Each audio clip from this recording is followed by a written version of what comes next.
The truth occurs. The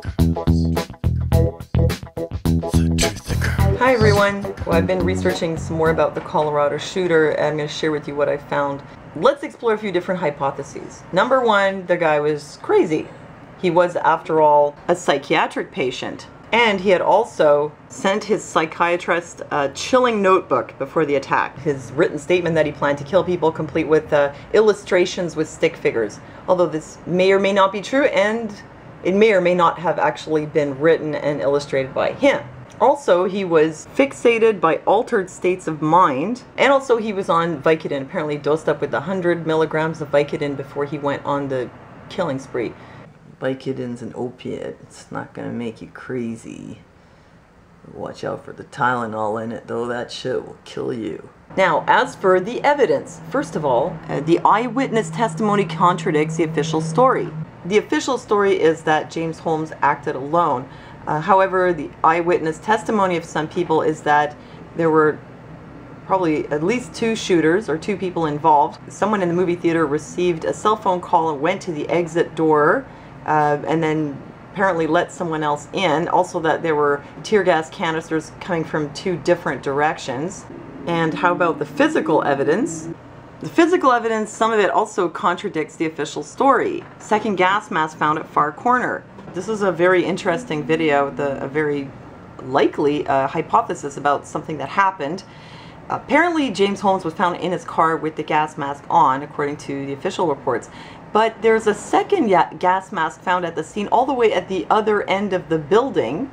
And basically what he says in this video is that it looks like someone came out of the exit door, tried to abduct a child or picked her up or something because she dropped her flip-flops. And then he tried to sort of make off with her. About, a few feet down towards the other end of the building, on his way down that way, I guess he let go of her when the cops arrived and probably at that time stabbed her because the tracks of blood are going back to the theater. So it looks like he stabbed her there and she ran back to the theater. So why would she have dropped her flip-flops at the beginning of the theater unless he had picked her up and there'd been some kind of a struggle there? Anyway, you'd have to see the video. It's very strange. And the 9/11 calls also contradict the official story. Transcript of the police communication says they asked, "Is that the dude in the white car nearby?" The cop says, "I need a marked car behind the theater, Sable side, suspect in a gas mask."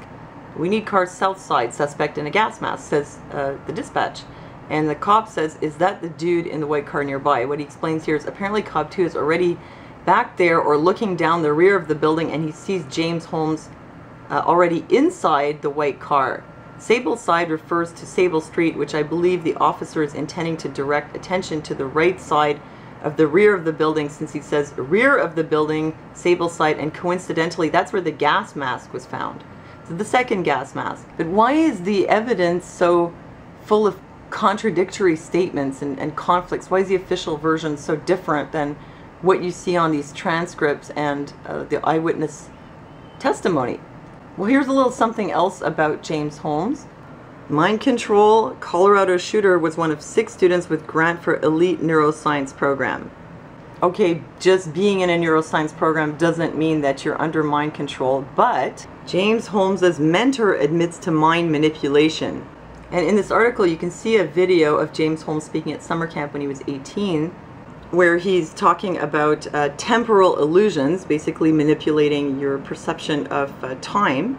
And here's his mentor, John Jacobson, who now basically denies having anything to do with him, giving an interview on how can we begin to define time. And in this interview he actually says it's possible for us to manipulate temporal order. We have loads of power over temporal order. If events happen in the order A, B, a good psychophysicist can have the subject experience it as BA. This is routine. Of affecting in what order someone remembers events. If that isn't mind control, I don't know what is. And now that he's in jail, James Holmes claims amnesia. That's what happened to Sirhan Sirhan. He couldn't remember anything. And according to this article, he also thought he was acting in a movie. That's like what they would do with mind control. They make you think that you're in a different scenario. I don't want to be jumping to wild conclusions here, but it does look very possible that he was just kind of drugged and stuck in his car while someone else carried out the attacks, one or more people, and then he just kind of went down for it. And maybe the notebook wasn't made by him. Maybe somebody else rigged his apartment while he was drugged somewhere. I mean, who knows? You know, maybe it's not that complicated. Maybe it was him who did it. I really don't know. It's just so bizarre.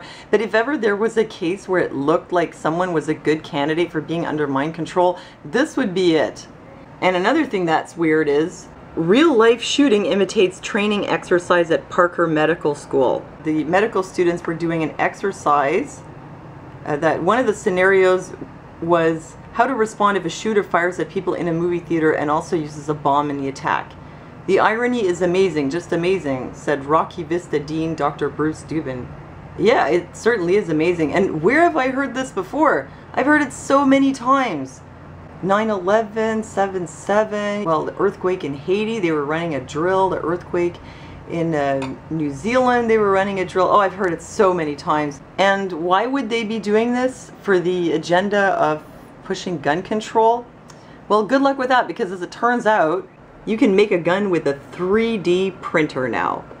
Well, I'm just saying, you know, people who really want to have guns will get them one way or another. Most of them probably wouldn't even have to resort to a 3D printer.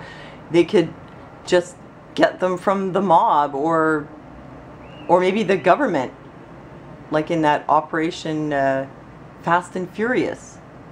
So it's certainly looking to me like mind control could be a possibility. You know, who really knows what happened, but let me know what you think. Also, I'd just like to remind you that I just opened a t-shirt shop on Spreadshirt. It's thetruthergirls.spreadshirt.com, and I put very low commission. I want those shirts to be affordable for you, and there's a 15% discount on any order. Today is the last day, so through today, the 27th, you get 15% off if you buy a t-shirt. So if you're a Truther Girls fan, you can get a Truther Girls fan shirt. So I hope you enjoy that, and thanks for listening, and I'll see you next time. Truther Girls.